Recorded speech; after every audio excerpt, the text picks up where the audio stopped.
Fala moçada, beleza? Professor Bruno voltando com o nosso curso de SQL e na aula de hoje nós vamos começar a colocar em prática a criação de scripts. A parte interessante, a parte boa aí do nosso curso de SQL, o que a gente precisa aprender, nós vamos começar a partir da aula de hoje.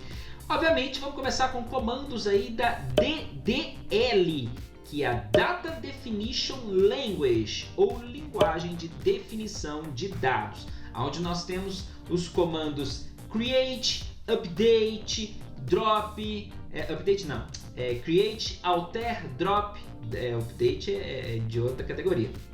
Mas são os comandos para criação, tá? E manipulação do nosso banco de dados, onde nós vamos criar e definir, ok? Opções aí do banco de dados. Então nós temos esses tipos de comandos que nós vamos começar por eles. Então hoje nós vamos aprender a criar o banco de dados e a criar a tabela utilizando o comando create. O create, na verdade, nós podemos utilizar para criar banco de dados, tabela, view, procedure, trigger, um monte de coisa. Tudo que a gente precisa criar, nós vamos utilizar o comando create. Hoje nós vamos entender a criação de bancos e tabelas utilizando esse comando. Esse é o conteúdo da aula de hoje e se você não é inscrito, já se inscreve. Clica aí no se inscrever rápido e fácil, senão vai atrapalhar o seu vídeo. Aproveita e ativa o sininho para receber as notificações das nossas aulas, porque aqui são aulas de segunda a sexta. Já deixa o seu super like aqui no início do vídeo, e isso garante que você não esquece para o final e ajuda o nosso conteúdo. Meu irmão, é só clicar e não vai atrapalhar em nada. Se inscreveu, ativou o sininho, clicou no joinha, viu? Não doeu, não atrapalhou, não abriu nova janela, não abriu nada, contribuiu com o nosso canal e agora vamos para a prática. Beleza? Aqui eu já estou aberto com o SQL Workbench, também já estou aberto, fechei já. Achei que eu estava aberto aqui com o SQLite Studio, mas eu fechei, mas enfim.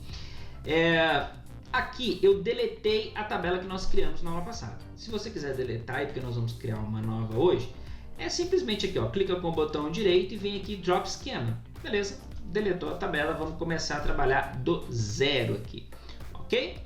Vamos lá então. Como é que a gente... como é que eu limpo isso aqui? Deixa eu ver, clear, aqui ó, clear, para não ter nenhuma mensagem ali para a gente começar do zero aqui. Vamos lá. Vamos pegar então uma query aqui, new tab current server. Então, para quem não viu, aqui ó, query new tab to current server, nova aba para esse servidor corrente.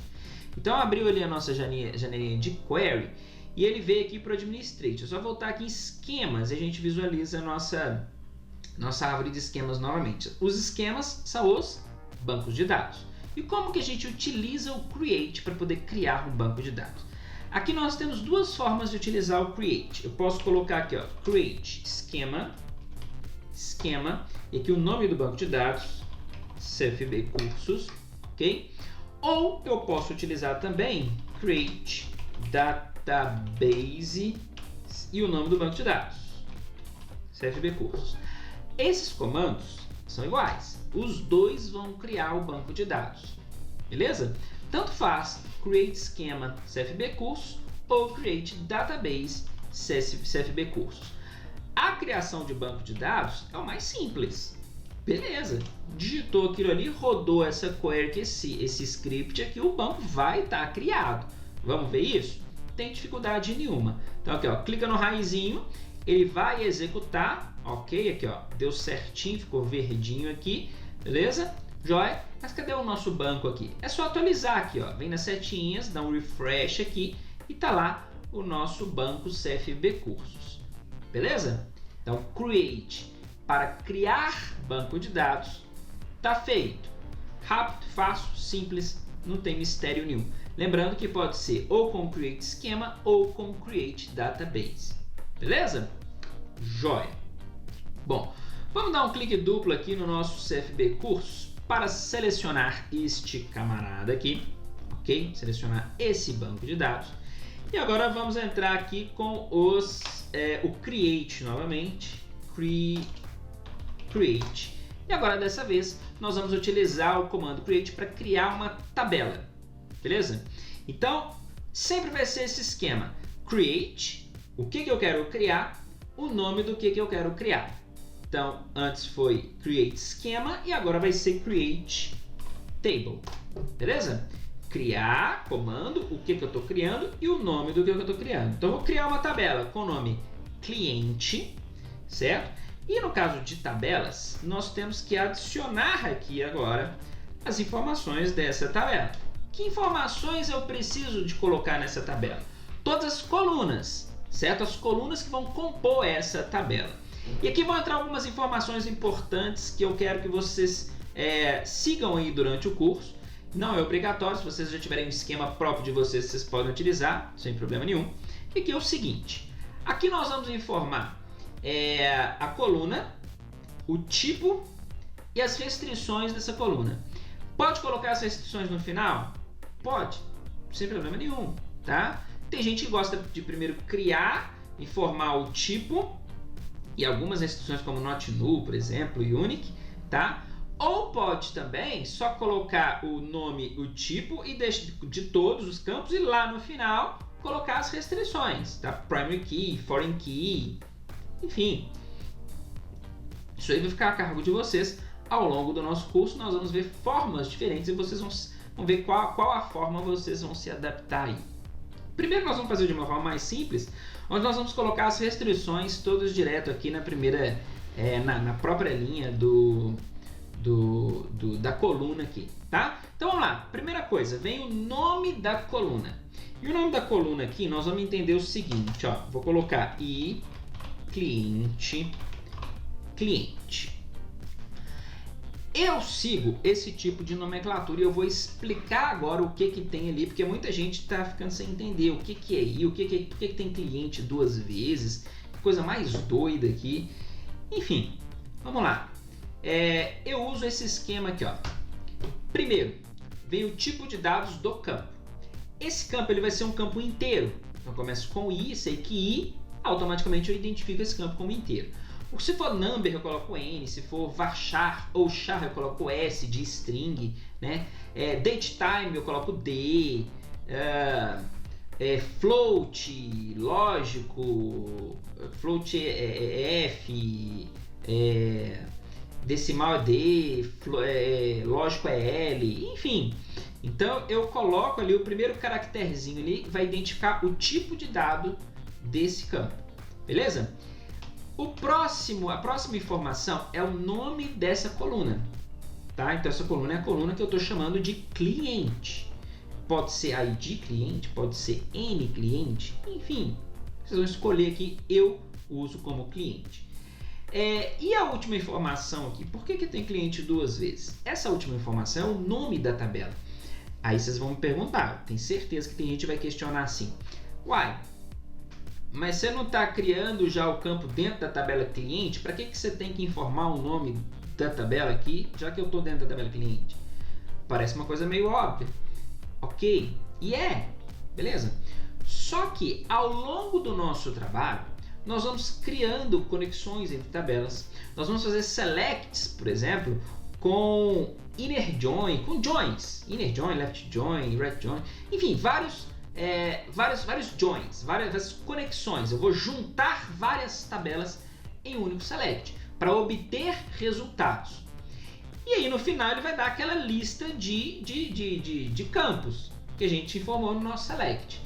E aí, qual campo vem de qual tabela, já que eu fiz vários joins? Eu posso ter um select com 1, 2, 3, 4, 5, 10 tabelas, tá? Aquele campo ali veio de qual tabela? Como que eu vou ficar sabendo isso? Através desse nome, desse tipo, desse esquema de nome. Basta olhar para o nome do campo que você automaticamente vai identificar, opa, esse campo aqui ele vem da tabela cliente. Não precisa ficar preocupando com nada, gente. Nada, é só ler o nome do campo que você sabe que esse campo veio da tabela cliente, tá? Então eu sigo essa nomenclatura. Tipo de dados, nome do campo, tabela de origem.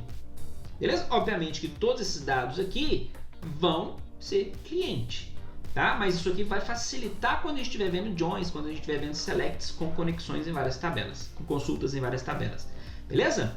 Então vamos lá, definir o nome do campo. Então agora eu preciso definir o tipo de dado desse campo, no caso aqui é um campo inteiro. Vou colocar uma restrição aqui de chave primária. Primary key.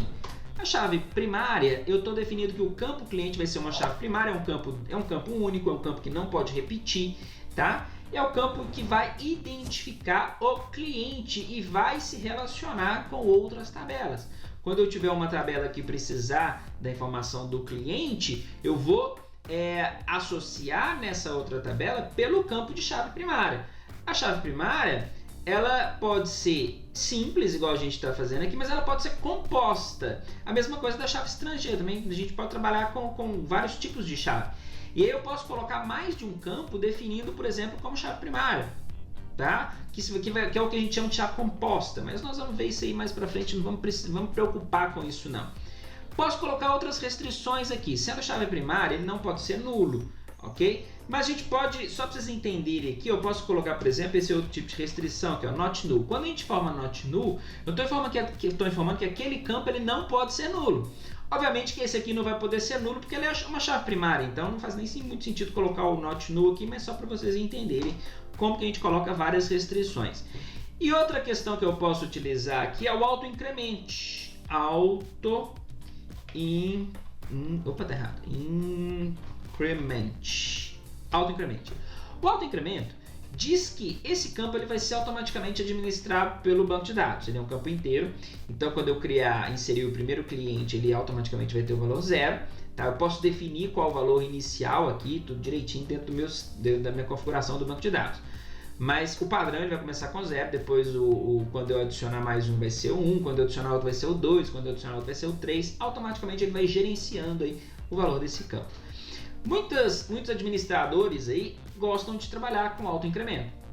Muitos não gostam de trabalhar com auto-incremento. E aí no caso quando a gente for inserir o valor nesse campo aqui, a gente tem que preparar o sequencial, preparar o valor antes de inserir, porque ele é um campo-chave primária. Então se o último foi o 10, o próximo que eu for inserir ele vai ser o 11. Tá? Então como é que a gente faz aqui que se não tiver definido o auto-incremento? Eu tenho que, antes de fazer o insert, eu tenho que preparar o sequencial. Então eu dou uma busca, verifico qual que é o maior e cliente, somo mais um, e esse que é o valor que eu vou utilizar aqui como valor do campo e cliente para o novo insert. Parece complicado? Não é. Nós vamos ver também esse esquema aqui depois, mais para frente, quando a gente tiver um pouco melhor aqui. Por enquanto nós vamos deixar com alto incremento para ele mesmo se preocupar com o valor desse campo aqui. Então agora o próximo campo vai ser o nome do cliente. Como é o campo de texto, eu comecei com S, olha lá, S que é string. O nome do campo, que vai ser nome, eu posso colocar nome cliente, tá? Ou nome cli, eu já sei que vai ser o nome do cliente, por exemplo.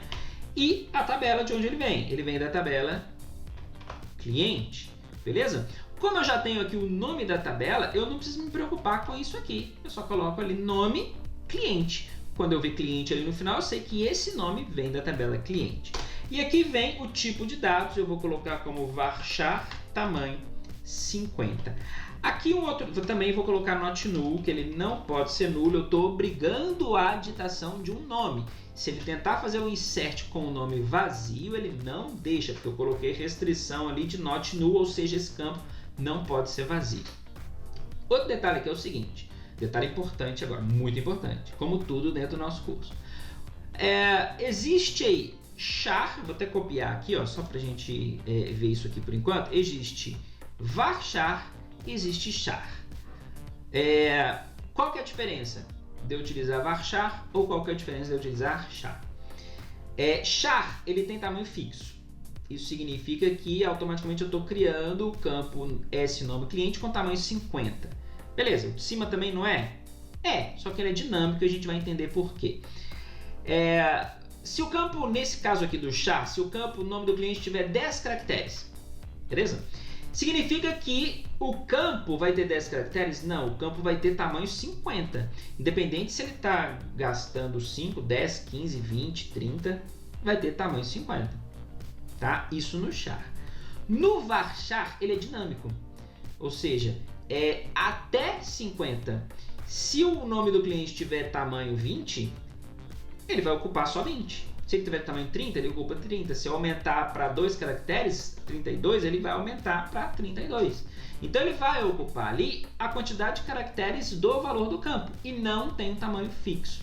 Então, muitas vezes vai ser mais indicado, principalmente para esses campos de texto, a gente utilizar varchar do que char. Char a gente utiliza tipo assim, campo estado, que vai ter 2 caracteres fixos, então a gente coloca char, tá? Para ele não preocupar com o dinamismo ali dentro daquele campo. Então, em alguns casos o char vai ser mais interessante e outros o varchar vai ser mais interessante. Nesse caso aqui, o varchar, que é dinâmico, é mais interessante para a gente.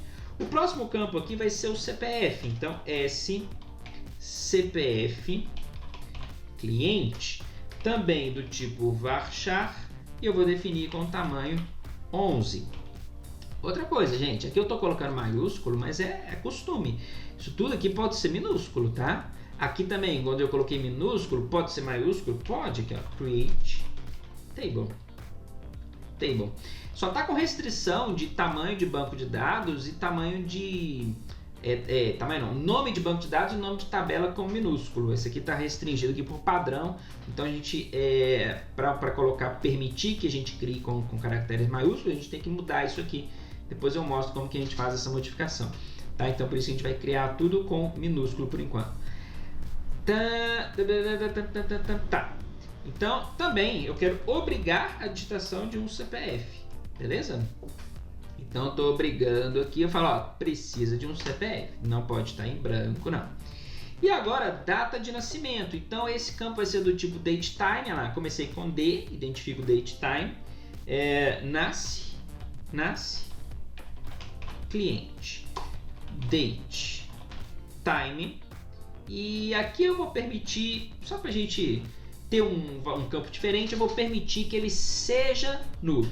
Se eu não entrar com uma data ali, vai ficar nulo, tá? Enfim, estou permitindo, estou colocando essa permissão aqui. Eu posso deixar que ele seja vazio por enquanto. Então tá aqui, ó, tá aqui o nosso script de criação de tabela. Primeiro script de criação de tabela de uma forma bastante simples, bastante básica aqui para a gente entender. Vamos rodar isso aqui e ver se ele vai criar essa tabela. Aqui em CFB Cursos Table, aqui ó, não tem nada, beleza? Então nós vamos rodar aqui, ó, executar o nosso script. Foi executado com sucesso, tá? Aqui ó, verdinho, tá aqui, beleza? Se eu atualizar aqui, ó, dar um refresh, agora Tables tem uma setinha indicando que agora eu tenho a tabela cliente, beleza? Aqui ó, cliente com as colunas, eu tenho aqui ó, e código, deixa eu aumentar aqui um pouquinho, e cliente, esse nome cliente, tá vendo? Do jeito que a gente criou, ok? Se eu clicar aqui no índice cliente, eu já sei que aqui ó, ele é um campo int, auto-incremento e primary key, é um campo de chave primária. Nome, ele é aqui ó, varchar tamanho 50, tá tudo ali, gente, bonitinho, ó. Varchar tamanho 11 e um campo do tipo datetime. O único índice que a gente criou foi o índice de chave primária, certo? Foreign key nós não criamos nenhuma, índice estrangeiro nós não criamos nenhuma, tá? Aqui a gente nem colocou um nome, né? Por isso que muita gente prefere criar depois, certo? Porque a gente pode especificar um nome para essa chave primária aqui, né? Enfim, para chave primária, para chave estrangeira, enfim. Nós vamos ver tudo isso daí, não preocupem com isso, por enquanto não, tá? Posso criar outros índices. Eu posso definir um campo que vai ser um índice. Para que eu defino um campo como índice? Eu poderia definir, por exemplo, CPF como índice. O campo índice ele facilita a busca, facilita o select, certo? Ele otimiza o select, ele deixa o select mais rápido. Aqui a gente não definiu, mas não tem problema não. Depois nós vamos criar outras tabelas, a gente faz essa definição, ok? Mas por enquanto a gente entendeu como funciona o comando create, onde nós aprendemos a criar banco de dados com create schema e aprendemos a criar tabela com create table. E aqui nós podemos criar várias tabelas aqui dentro do nosso banco de dados. Não falamos ainda de chave estrangeira, tá? Vamos falar isso mais para frente. Ainda tem muitos comandos aqui do DDL que a gente precisa aprender antes disso daí, tá bom, pessoal? Mas tá aí. Esse foi o conteúdo da aula de hoje, espero que vocês tenham gostado. Quem não clicou no joinha, esse é o momento. Quem não se inscreveu, esse é o momento também. Se inscreve e ativa o sininho aí. Espero na próxima aula, um forte abraço, até lá e tchau, tchau.